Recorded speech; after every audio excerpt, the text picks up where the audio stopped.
So I'm going to begin by reading a poem called Jumping, and it is about ski jumping.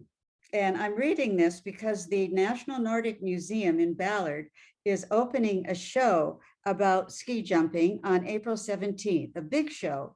And of course, it is a retrospective because we don't have ski jumping anymore in the Northwest, but we used to. And my dad used to take us up there when we were kids to Leavenworth. And we would sit on the side, freezing our fannies in the snow to see the Norwegian men because they dominated the sport. Great, huge men. And they would have to walk up the hillside carrying their skis to the ski lift, to the jump. And we would be sitting on the side of the hill and we'd watch them come down the chute. So this is in honor of the show that's just opening next week. It will open at the National Nordic Museum in Ballard. So this is Jumping. From a spot halfway down the landing hill, you can see to the top of the jump chute, rising sheer in the clouds above us. The men of Koningsberg Jumping Club shoulder skis, one by one, pick their way up. Sweaters glowing red and blue like the Norwegian flags against the snow. A lone jumper hurdles the chute. Picking up speed, he crouches low and tucked, hits the lip, shoots up and out, uncoils to stand in air, cuts his arc against the sky.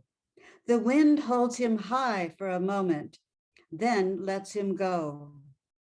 Falling, he works his arms like wings, feels his way down through the air, falls faster than snow. Gliding, he drops to one bent knee like a petitioner. Arms wide on either side, find balance. He lands like a savior. The crowd applauds. What will we make of this? The dizzying chute, our fear, as we launch ourselves airward with no certainty, but the fact of a hard landing. Gravity sucking our boots. Here, we are schooled in grace. Learn from birds the ways of the wind, from men the art of falling. Now, I have been working on a series of poems, thank you, a series of poems about my crazy father. And so I'm going to begin with this poem called My Father's Story. Father, even in my dreams, you are speeding, driving cars too fast on roads too narrow. This morning you streaked through my just waking dream and slamming brakes, mouthed silent syllables behind the driver's window, car rumbling, impatient. What was it you wanted? Like the time you dive-bombed our boat as we drifted miles from land, from home. Still noon, shattered by a small Cessna rowing 20 feet overhead, salt shining the windows, you grinning in the cockpit, winning loop the loops over the bow, my heart pounding fear. What was it you wanted? Do you read me? Whiskey, Zulu, Bravo. Over. The air white with silence, static. Whiskey, Zulu, Bravo, over and over. A mantra, a prayer for your passage. The orange plane in memory, a distant, fading semaphore. So the next poem is called Driving with Daddy. He liked his cars big, he liked them fast.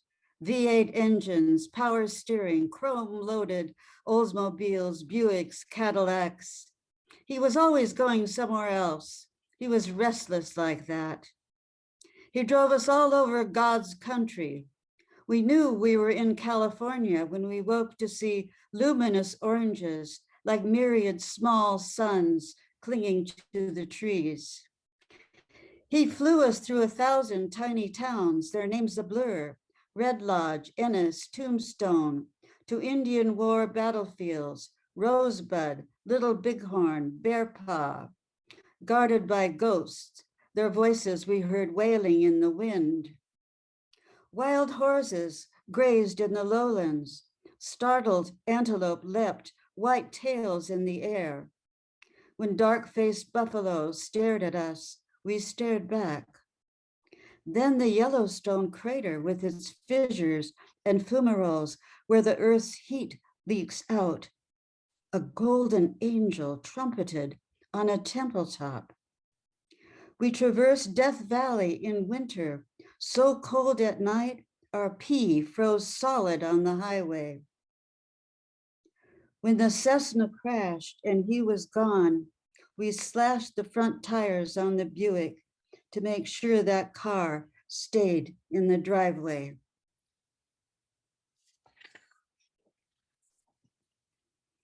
My father was in the Navy. He was a professional Navy man. And so this next poem is called When the Fleet Came Home. The great gray ships sailed in. Our mothers put on lipstick, curled their hair. Beer chilled, parties broke out. Dance music flared into the night. The Dorsey Brothers band played Red Sails in the Sunset. Our dads circled our mothers in clumsy dance steps, and we kids nodded away, sleepy in the heat. When someone hung a sheet, we settled on a lawn to watch a movie under a million tiny stars. These men were strange, noisy animals, muscled and suntanned. They smelled of beer and sweat, took up space in backyards and living rooms, which they filled with talk, cigarette smoke, and jokey laughter. Their white t-shirts glowed in the sun. They slid effortlessly to the head of the table behind the wheel of the car. Their voices rose over all the others. They shouted to each other, shouted at us as we ran between the houses.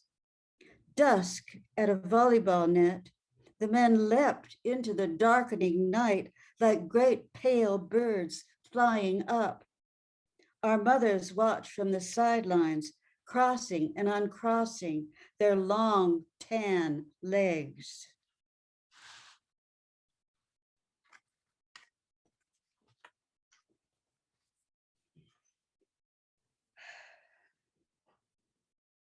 This next poem is called The Black Widows. Many were the dangers of Florida: alligators, snakes, cockroaches. Swarms of hurricanes blew away houses, flooded the streets. Worms tunneled into our skin. It was always summer, the sky a fierce blue, pavement too hot to touch. Our bungalow laid low under the heat, the thin arms of the fan whirring fast, faster. Outside, I sang, When Johnny Comes Marching Home. Clattering palms made their own kind of breezy music.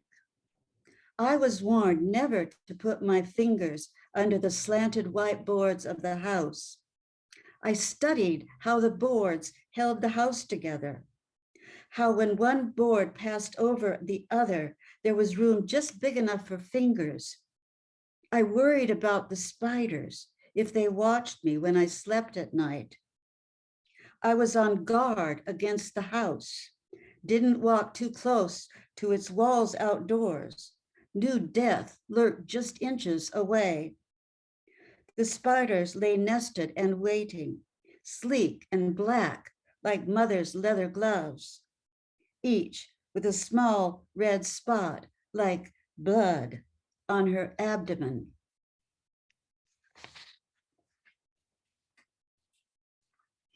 Now, my father was a gambler, and we spent a lot of time in Las Vegas and in Reno.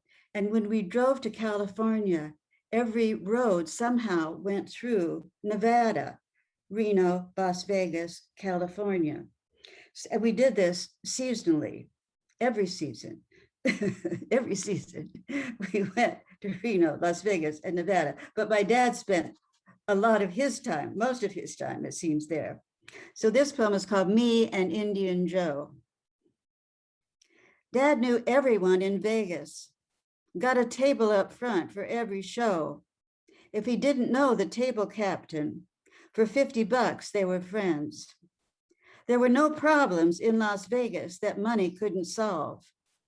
At the Flamingo, the house booked him in a winter's suite. Fruit baskets and flowers. They knew how to take care of high rollers. Mother said, "Isn't it wonderful your daddy has such nice friends?" My sisters and I rolled our eyes. Dad told me if I was ever in trouble to find Indian Joe at the Sands, he would take care of it. Just tell him you're Broadway Bob's daughter.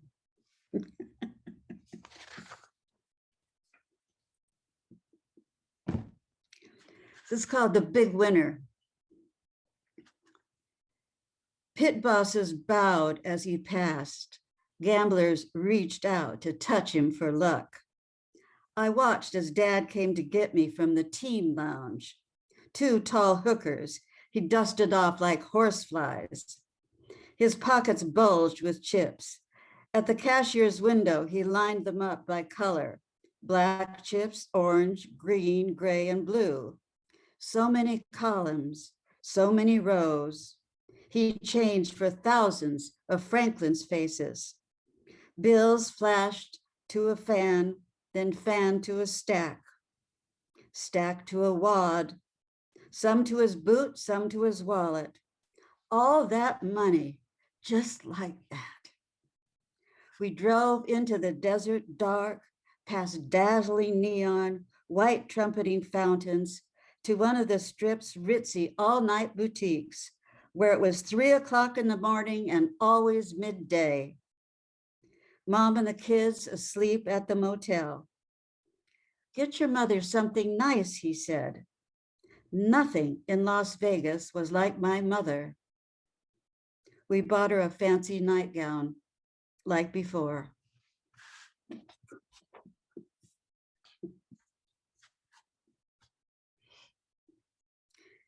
This next one is called Jackpot.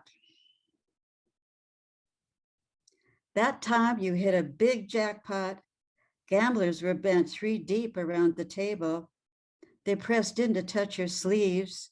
They wanted to catch your luck like a cold. Whores followed you like honeybees, and you were the orange blossom. The room jingled with the sound of payoffs from every glowing machine. That night we dined late, got up early to buy a green Cadillac, the color of money. We sped across the desert, doing over 100 when we were pulled over. You got a ticket from a cop looking for big winners, speeding out of town in big cars.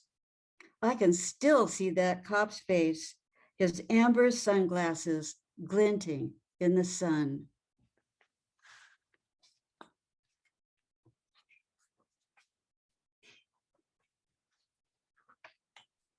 Well, my dad also hunted and fished. This is about hunting, called venison.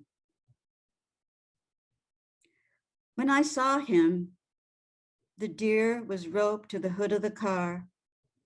The slender head rested there. Flies gathered at the glazed eyes at the corners of the mouth. He had a fine brace of antlers. Dark bones branched like birch trees. I searched to find the places where the bullets entered, where the dark flew in, his spirit flew out. Small holes, the fur around them stiff with blood. I patted the deer as if to comfort him. The pelt thick and rough where I touched. Soon he will be split, haunches from sternum, then undressed with a knife. The knife will slice abdomen and rectum, will slide through fascia, split buttock from leg, muscle from bone, wrapped in brown paper and frozen. Food we will consume all year. Without ceremony, I will eat the wild meat, and slowly it will become my own body.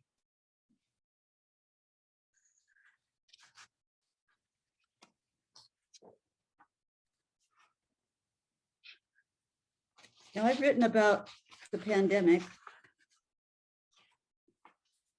and this poem is called Stay Home Order. And the first two lines are taken from another poem, someone else's poem. So I'm revealing that and putting them in quotations. Our lives are like Swedish art house films where nothing happens and everything is revealed. The monotony of meals to be fixed and eaten, to-do lists with nothing on them. I know now I have loved my life without thinking, as I have breathed all these years without thinking. I have learned to love my husband all over again. This husband, not the young man I married, but the man now 70 years old, full of complaints and wisdom. We nap like bats upside down in our cave. We gather books like friends we miss. They stack like colorful bricks by the bed. We learn to be patient with one another, watch the gathering death count and consider our chances. Buy another good bottle of wine, then declare a booze-free January. I want to see my granddaughter grown. I want the vaccine so I can see my friends, travel to a warm climate in winter, see New York again.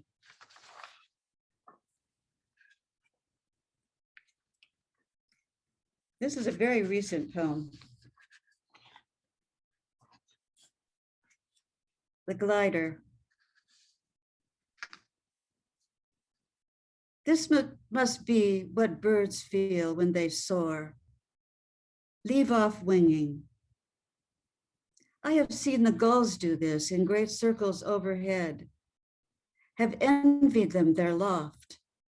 Like the birds, we fly coils of wind.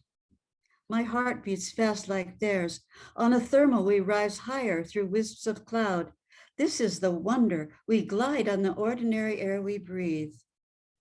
A warm updraft carries us farther. The foothills, great stone outcroppings, come close. I am new to this wheeling. There are so many ways to perish. The silence, the vast sound of nothing. I'm going to check the time here. So I'm going to be a little lighter. This is a poem called Living in the Aughts, and I don't mean these aughts, I mean earlier. History hasn't been invented yet, nor writing, nothing to record you. Then something made our brains explode, pull us into living upright. So many things we were free to do then. Cave drawing for one. Anyone could do it. You just need a stick, a little chokeberry juice. We decided then to place our dead up in trees or down in the earth, where we said some very special words over them, words that made us nearly human. Roaming around was big then. Whole bands got up and moved with the sun. There was plenty of room to roam back then. Mountains, open plains and grasslands. Hunting and gathering was the style. Roots and berries, edible plants were very popular. Some hungry man in the woods ate a fungi, an ink cap mushroom, and survived. And the oyster, how hungry she was to pry open that shell. Everyone hunted small animals, ferrets, rabbits, marmots, wore their skins. Hunting mastodon took strong arms, many spear throwers with bone-tipped spears. Lit by torches, women brought the first fire.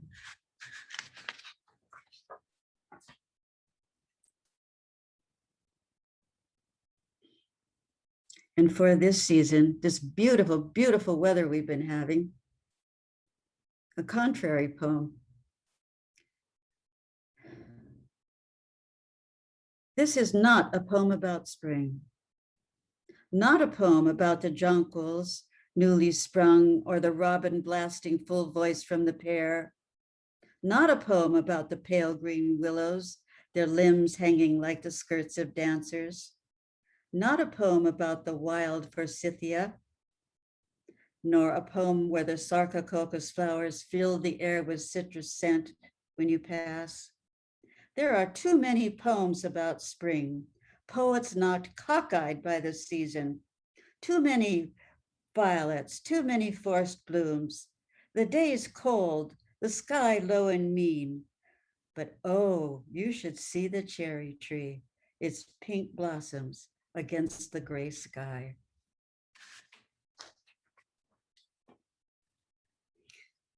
So this is National Poetry Month.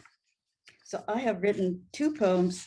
I have two poems for you about poetry and poets. The first one is a sestina, which is a form where it has 6 stanzas and you use 6 words in repetition, but in different places in the poem, and it's highly structured. I don't think you'll hear the structure too much. You will hear the words repeated, and these are both two poets, and you will hear it. You will hear why they are. The first one is called "We Regret Your Poem," because it is a rejection, and we poets do get rejected a lot. We deal with a lot of rejection, believe me. Okay, the first one is "We regret your poem." Your poem was not accepted. We regret yours wasn't one of the poems we loved. We liked an image here and there, words you used in repetition, but the numbers of poems you send are way beyond our needs. We hope you find another press that will like you more than us. Our press is just not interested in your work. We regret to say that while we understand your need for recognition and know you would love readers for your poems, still the number of pages, the volume and words and signs in Sanskrit baffle us. We need to find good poems that don't depress us. We want to grow the numbers of our readers, expand our pages, and regret that people send us poems we can't love. For our peace of mind, our health, we need to reject the barrage of poems from needy poets like you. All those empty words. We once imagined tranquility and love. Instead, we read too much and grow depressed. And sometimes lately, we regret we ever started. We've considered numerous ways to halt your scribbling. I'll not enumerate them here. Stop submitting poems. You need to find another line of work. You may regret sending us any more poems or words on any subject. We may even press charges against you. We would love it if you forget our address. Find love somewhere else. We will not number here the ways we suffer. Do not press us on this matter because we really need to find some peace from your chatter, your words. Remember this, you will regret it if you contact our press. Though we love poems, we regret we don't like them in the numbers we get from you. A break from words, words, words.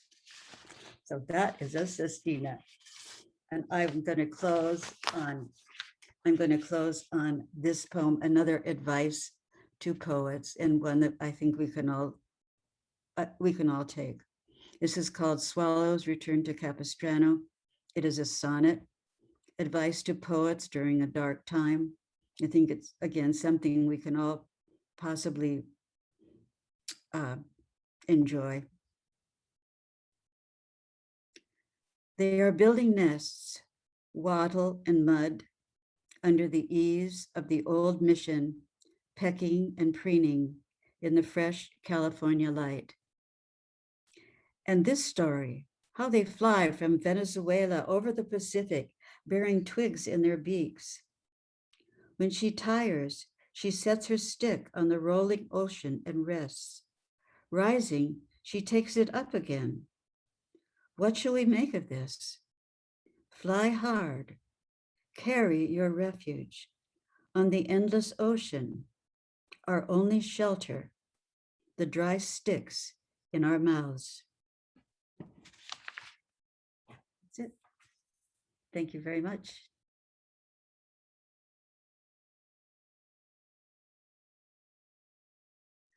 Great, thank you. I'm really delighted to be reading here again, and also slightly embarrassed because there's a friend here, and I won't name her, but I'm very glad she's here. But she is a tremendously good hairdresser, and the last 3 times I've had a go at cutting my hair, I've done it myself. And I did it this morning, and I did it like this. It got shorter and shorter and shorter. So I'm glad she can't see the back of it, but I'm glad she's here. Thank you. I'm going to read some poems from the Sand Dune Teacher, and also from my forthcoming chat-book.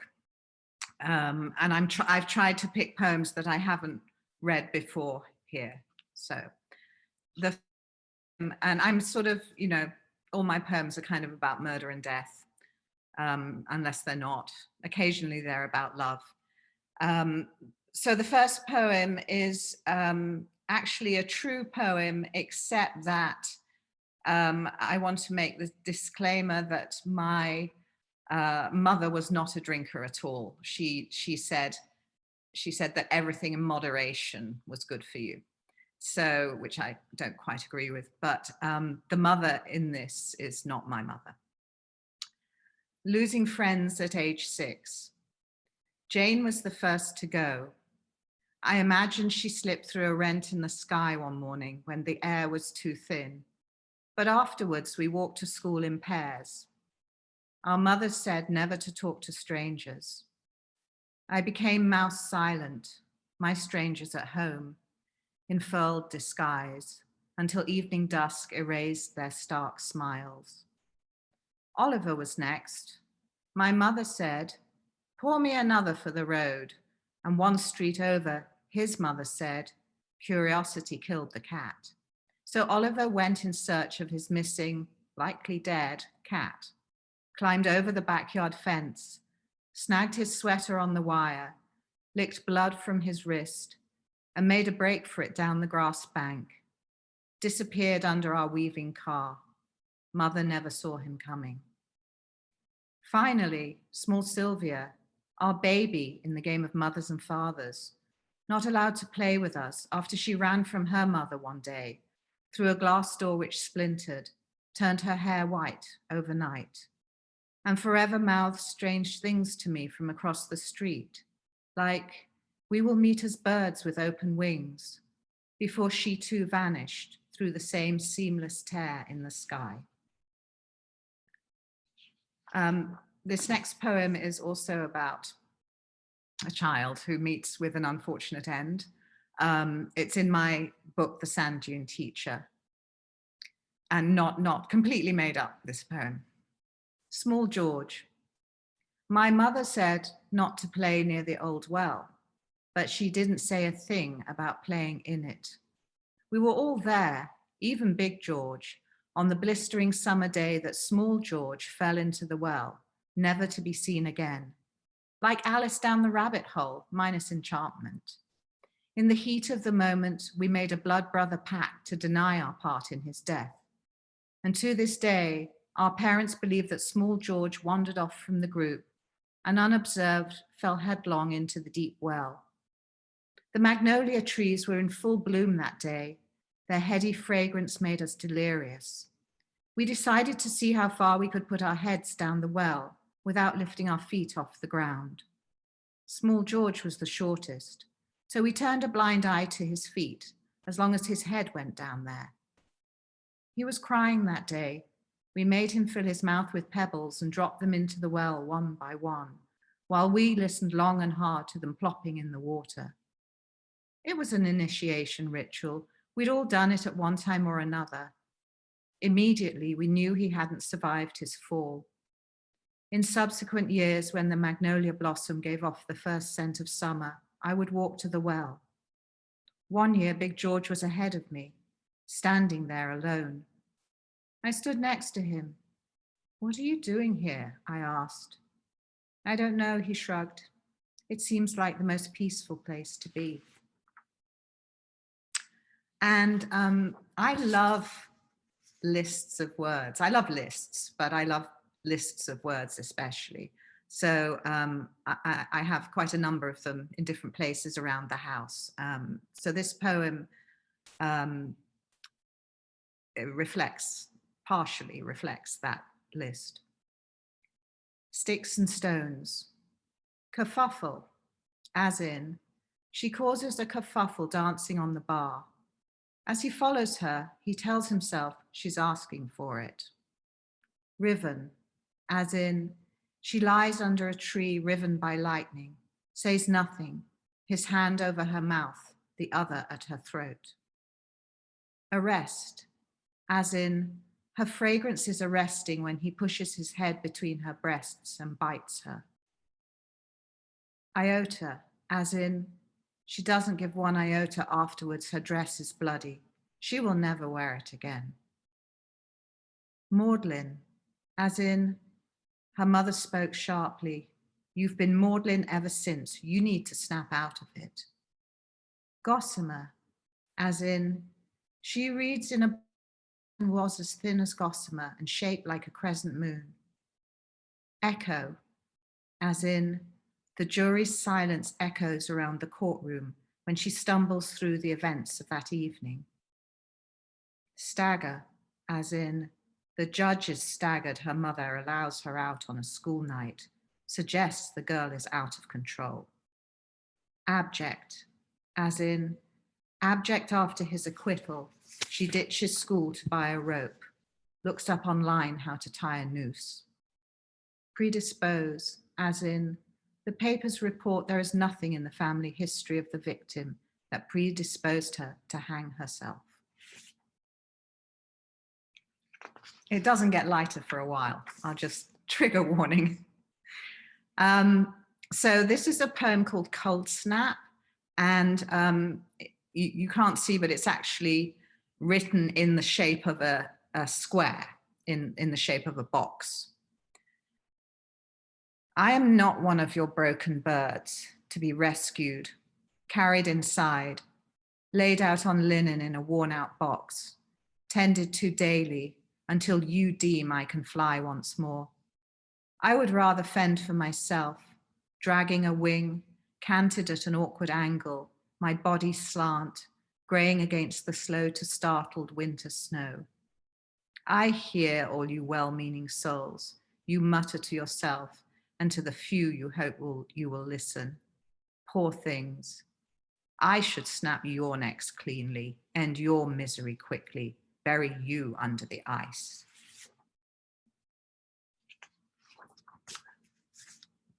And this also is from the Sand Dune Teacher. It's the penultimate poem in the book. You are nothing. I am naked. I sink to the floor. Water pools on the tile. The shower is running. My knees are pulled up, arms crossed around them. I can't cover my ears with my hands. I don't move. I stare ahead. I see the toilet seat is up. If I scream, the children will hear. If I scream, I won't stop. If you were a better wife, I wouldn't have to do this, he says. And then, do you agree with me? Do you? I nod. Say it. I say it. If I was a better wife, you wouldn't have to do this to me. Do you want a towel? I don't. The breeze through the open window has dried me off. Yes, I whisper. He wets the towel in the shower, twists the corner, flicks my left breast with it, just above my heart, drops the towel. Pick up the towel, he says, and walks away. You are nothing. So we're going to get a bit lighter now. Snowbound in Jerusalem. And this was written for a very dear friend of mine, who a couple of you here will know. who lives in Jerusalem and sometimes in Hawaii. Very lucky. In Tel Aviv, looking out towards the beach, watching empty waves like the Banzai pipeline crashing on the shore. Yesterday, in the early afternoon, I came from Jerusalem, where the snow was due to fall. The sky was packed full, though you can never rely on that. Flying home, Tel Aviv to Oahu, I could have been snowbound in Jerusalem. And this is Villanelle. My shelf. My shelf is a city, sadness for miles, chipped cups, a journal, chocolate to share, urban decay, dreams lie in dust piles. Erect on the left, stale perfume vials, beside Lord Wellington, mad lonely bear, my shelf is a city, sadness for miles. Ceramic veiled nuns prostrate in the aisles, silver-framed Marilyn skirt in the air, urban decay, dreams lie in dust piles. Invitations in alphabetical files, the Quran next to a book of prayer, my shelf is a city, sadness for miles. 3 pairs of shoes, not in today's styles, a tarnished locket of wispy blonde hair, urban decay, dreams lie in dust piles. Is life to be a series of trials? Each day, for the most part, I go nowhere. My shelf is a city, sadness for miles, urban decay, dreams die in dust piles. And the next poem is the title poem of my book. And it was in fact the second poem that I wrote when I started writing in 2017. The Sand Dune Teacher. I watch my teacher ahead of me. He walks up and down the golden dunes. Sand trails from the hourglass of his hand. We've walked so far that I can't recall his face. Weariness sits, a shroud on his shoulders. Even so, I did not expect him to pause mid-June. He never paused mid-June, and half turned towards me. Sand whips my cheek. Words suffocate the arid air. He is leaving. He can't walk the dunes with me, with anyone, not even by himself. He sinks into the quicksand of the creeping dusk. There is a raw moment, a fissure, before I start to walk up and down the flickering dunes, chasing the fireflies ahead of me. This next poem is going to be in my forthcoming chapbook, which is hopefully throughout the end of the year, called Objects Heavy in This Life. And the poem is called Palimpsest. I had not noticed how frail you are, but at night your hands now pluck at the woolen blanket in your sleep. In the morning over breakfast, you lean slightly toward me for confirmation of something you thought you knew, for that need for words to sound as though written in stone. After you've drunk your cup of gunpowder tea and eaten your buttered toast, you hope I won't notice the drops and crumbs spill down your front, missing entirely the napkin I placed so carefully on your lap. I wish I'd told you years ago about that first kiss you deliberately placed on my lips, when as usual I thought you would kiss my cheek. It stayed with me for a week. Every morning of that week I woke and ran my fingers across my lips to check if you were still there. I wish I'd told you. I wish I'd told you I knew it was love when I let your dog sleep on my head. These days we wake early. I see your mouth tremble when you turn to me, looking for words to describe the dawn, thrusting its way in through the curtains, drawn towards the sunlight. And the day when I couldn't find you anywhere in the house, I thought you were lost in the walls. And then I lifted the curtain and spied you through the window, outside in the rose garden, ambling among the fallen petals.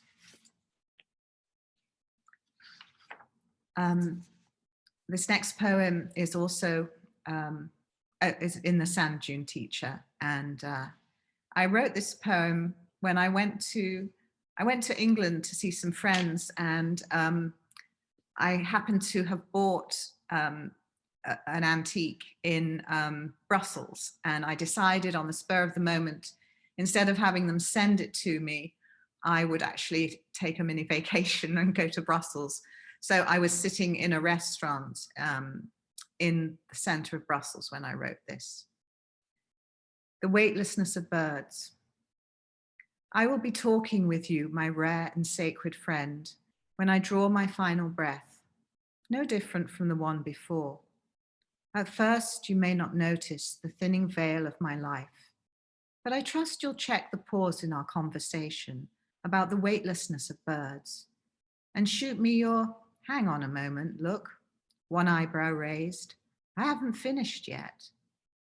Because as I am leaving, you will need to instill in me the gravitas of how birds circle on rising columns of thermal air, how I soon will soar even higher than the frozen lark we found by the lake, when long gone souls still themselves in the slant of frosted moon shadow.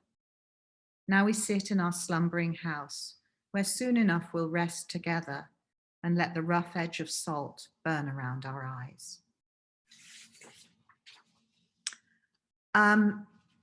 The last three poems, what Sigrun Susan didn't tell you, maybe I shouldn't reveal that, is that she and I are participating at the moment in a 30-day poetry marathon, which is facilitated by a wonderful poet called Lisa Gert. And we have to write a poem a day. So I think we're on day 8 at the moment, and it's a challenge. But these are poems from the first one from day 3, day 2, and the last poem I'll read is the first poem. So they're all first draft poems, more or less. Wintering. On which side of the brittle blue were you leaning, your elbow crooked, the day it cracked wide open? Did you watch fascinated by what you had wrought, as shards of sky rained down, arrows that missed me by a fraction, quivered in the marly loam, my fragile skin pierced by darts? I felt them quicken all the way through to the grooves of my heart. Those splinters of blue sky have steeled to gray as they habituate to their new home deep within my winter. And this poem is a sort of take on the story of Daphne and Apollo, but I also stole part of the title from Oliver Sacks, The Man Who Mistook His Wife for a Tree. He dreads the coming of spring, its telltale marks on her body, her swift steps out into the brisk air. All he could do the year it started was to wonder if it was ever going to end. In a previous century, she'd have swooned as she stood under the crabapple tree, been carried inside, given permission to have the vapors. But this is now. The fragrance renders her giddy, her dress sheens into blossom, the buttons on her cuffs bloom. Her soft breasts are surrounded by a thin bark. Her feet take root. His Daphne disappears for the season. He has never understood what she becomes. In his mind, she is nothing but a statue, enclosed, numb, blind. It ends with the monarch's return. Hundreds of butterflies stream past her, closing her budding wounds, until, at last, she stretches out, beyond the branches, her arms akimbo. He is a weak old man, haunted with regret, no glint left in his good eye. Still, he wants to fold her up like a fan, tuck her safely into his pocket. But she, when she comes inside, has already folded herself up. The tight purse of her lips, her choice to be mute, tells him all he needs to know. And the last poem I'm going to read tonight is called The Staked Earth. And the staked earth is a phrase from a Seamus Heaney poem called A Shiver. The Staked Earth. When you win the Seamus Heaney Poetry Prize, take me with you to Belfast. I won't sit on the front row in the theatre at Queen's and mouth the words, I love you, because there is no word for love in Irish. Don't be puzzled when you look at me and think I am saying, you are my music. I am saying, you are my music. When you read your winning poem, The Staked Earth, your words will hum in my heart, drowning the applause you will no doubt garner. The following day, I won't sit down to breakfast and from across the table say, good morning, my love.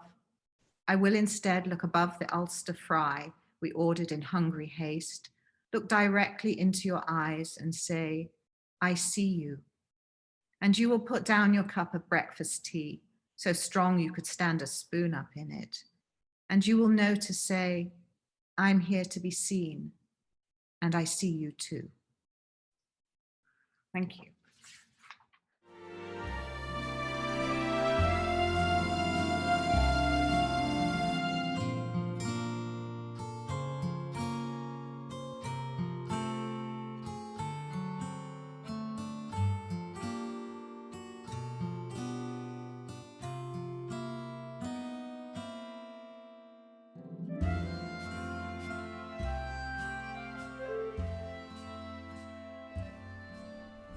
These are also first draft poems. First one's called Nostalgia Poems. I read somewhere on the poetry submissions page of some poetry journal that they were not interested in poems of nostalgia. And so for the next 35 days, all I could write were poems of nostalgia. I believed I could write an entire collection of poems of nostalgia. Then better, I could launch and publish a poetry journal entitled Nostalgia to hoover up all those poor nostalgia poems cast aside by this erudite journal devoid of nostalgia.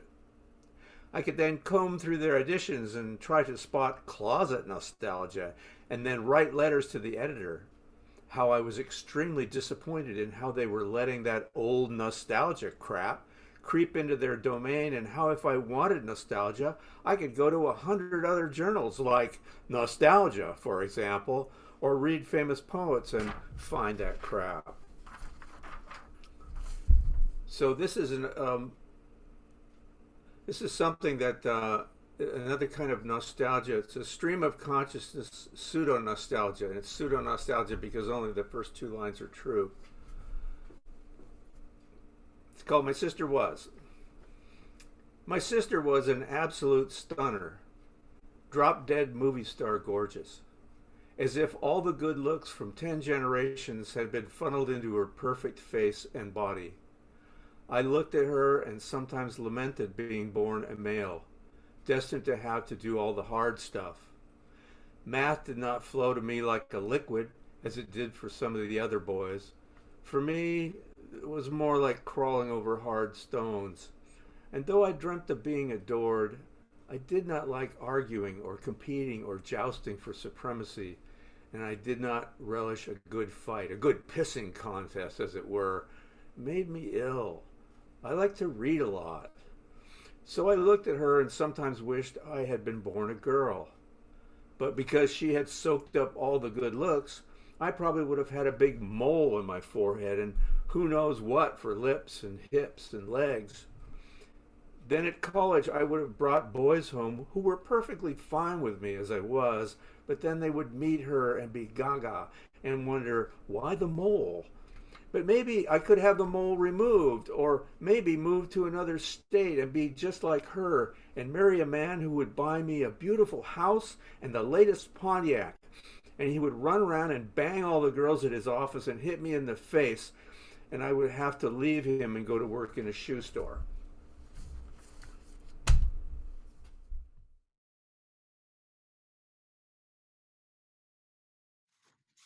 Okay. The donkey. The donkey is a patient beast.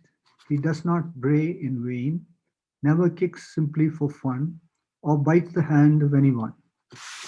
Is a donkey an ass? It is and it is not. Ass, donkeys, synonyms be. but donkeys behave seemly. Today, a bunch of two-legged feral asses thrive in the old US of A. Big ears fooled by absurdities, they indulged in criminal activities. Many of these in prison are to be joined shortly there, one hopes, by ringleaders there, so law and justice may triumph here. Meanwhile, the donkey wends his patient way, carrying loads in faraway, inaccessible places, cautious, friendly, playful, eager to learn. That's it.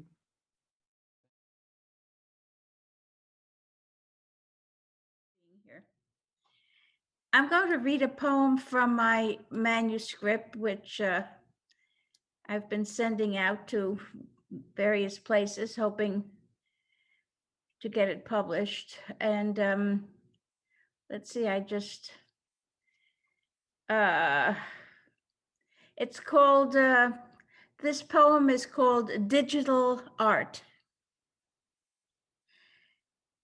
Our son laid his hand on a sheet of paper and with the other rubbed his thumb on a stiff brush, spattering paint around his fingers. When he raised them, a nimbus remained, his palm crowned with 5-digit rays, our progeny's coat of arms. 40,000 years ago, a mystic blue-red pigment threw a quill over fingers flattened on the walls of a cave at El Castillo, leaving stencils of hands that fondled the clay teats of Venus, stroked holes on bone flutes, and traced bison on calcite crust. Yesterday, a physicist revealed the boson shimmering in a field of super rubble. Mathematician, lost in infinite dimension as you languish in your wheelchair, pondering the space between my last visit and the elevator door, wondrously weep on hearing that scholars have found the Higgs particle. Beneath the tympanum of Saint Foy Conque, where God's fingers reach out of clouds into this illusionary world, a pilgrim enters the sanctuary to chronicle the signature whorls of wormholes which draw souls. I recall your mantra, all I need is paper and pencil. As any artist can tell you, it's the departure that reveals the hand. Thank you.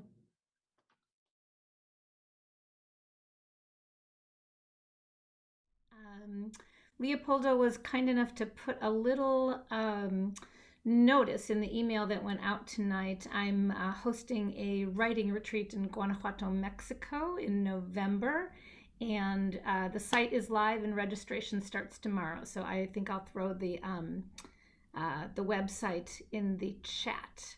And for poems tonight, I was inspired by the form poems, the Sestina and the Villanelle. So I've got a pantoum for you. It's called Found Poem Pantoum.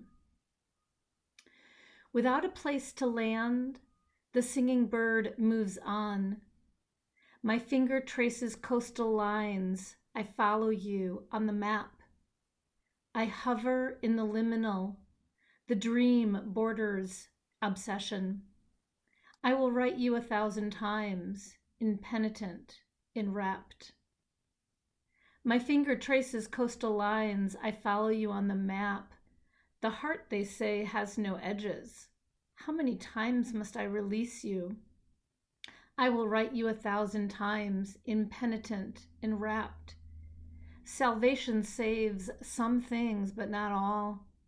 even the heron flew. The heart, they say, has no edges. How many times must I release? The river washes clean, leaves sorrow on its banks. Salvation saves some things, but not all. Even that heron flew. I submerge in water's warm embrace. To whom should I give thanks? The river washes clean, leaves sorrow on its banks. I hover in the liminal. The dream borders obsession.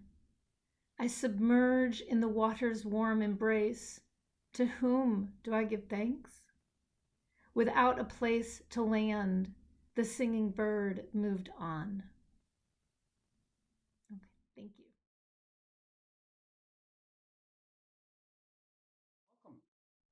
Hi, everybody. Oh, I wanted to say, Sigrun, Susan, I just want to give a shout out for this. I love this book. It's lovely. And the readings tonight were great. And Claire, I'm going to go right out and get myself Sand Dune Teacher and look forward to your new book too. Workings. Plenty of things we operate without knowledge of their workings, such as cars. Of course, we as general.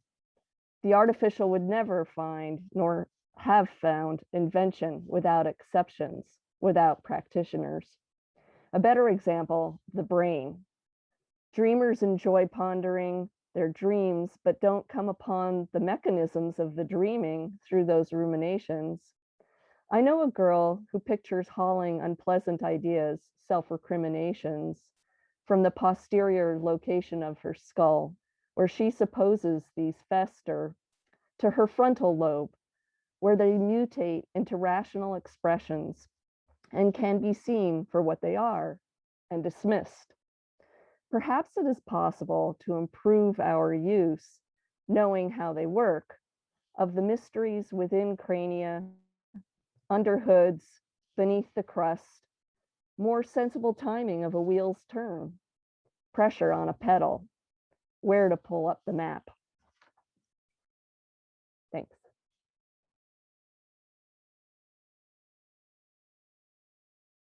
Thank you. I like to read a couple of poems. The first one is titled Indian Restaurant. I think of my dad as at noon when his shadow is short, like mine, as we go for a walk on the waterfront or stroll along the Ave between 40th and 50th. He hasn't changed much since the last time I've seen him. The same piercing blue eyes, gray hair, forced smile. He seems less disapproving, worrisome. That's how I imagine him as we walk arm in arm back and forth. He doesn't say, back in my time, things were different, meaning better. He just sighs, can you live off poetry in America? Nobody can, I assure him. But then it doesn't matter. But then it doesn't matter anymore, for the world's coming to an end. You're right on that. He nods as we walk past an antique store, and I don't give a damn anymore. I turn around, his shadow's gone. I enter the Indian restaurant. And a brief poem about a poem titled Then. This poem is a warm handshake. It looks you straight in the eye, smiles, wishes you well on the journey that you undertake each day. It will wait for you when you arrive. Take off your shoes, make tea, then we'll talk. Thank you.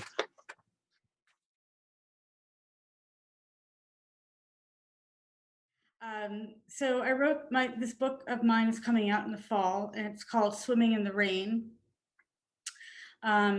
this is the title of the poem. It's called Swimming in the Rain, and it's based on my mother who passed away last year. For her 80th birthday, I wanted to take her swimming to my community pool, but she didn't have a bathing suit. Swimming in the rain. With my hands on her still strong shoulders, I steer my mother to the discount rack so she won't complain about the prices. The sales girl comes over wearing an Oregon Ducks t-shirt, her smartphone squeezed into the back pocket of her rhinestone jeans. Cracking her gum, she asks my mother in slow motion, "Can I help you?" My mother is slow as rain, a creaky, twisted bicycle chain. Back at the car, she lifts the black bathing suit and folds it neatly on her lap. "I look like a fat seal in that thing," she says, and I tell her, "And I'm a seagull crashing into the surf." It's been raining for hours, both of us swimming now in uncharted waters. Thank you.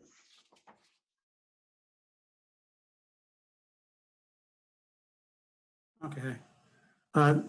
This is from a book I put out 2008, The Jazz Changes of the Sea, and it's about a friend of mine who died that year. Her name was Krista Casey. She's a poet. Maybe some of you have heard of her. So I was just about visiting her one Saturday afternoon in 2007. At Krista's apartment, an alto saxophone calls like a sonorous seabird somewhere above the ocean at Santa Monica. The evening waters shine like darkening red liquor and roll out satin to the brains feel as I begin to reel in Krista's apartment. From her computer, Southern California harmonies rise in twilight architectures, while Ricky Lee Jones moans coolly over the jazz changes of the sea. We talk and laugh between intermittent veils of smoke as we survey her paintings ringing the pallid walls. I find my eyes stopping on one of Harvey Goldner in black, like a monk bohemian with December in his vision and ice upon his lips. In the next picture, he's outlined in skeletal white, suffused in a death blue cloud, his hat lowered over his sight, watching an invisible light. Northwest overcast seeps August light through the windows of her brick building, casting Flemish shadows. Thank you.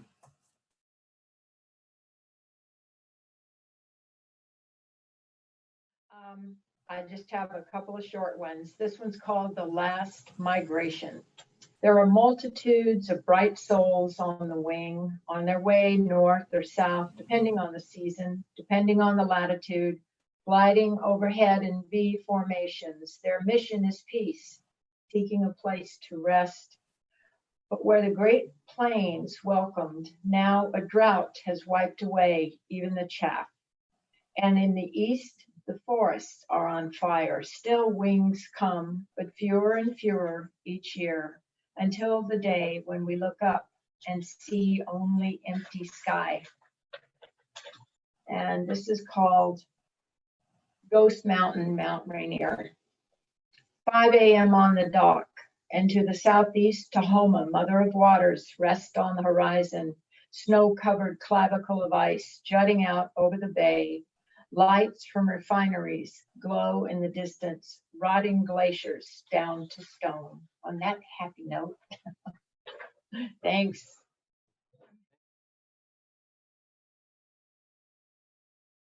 Thing to do.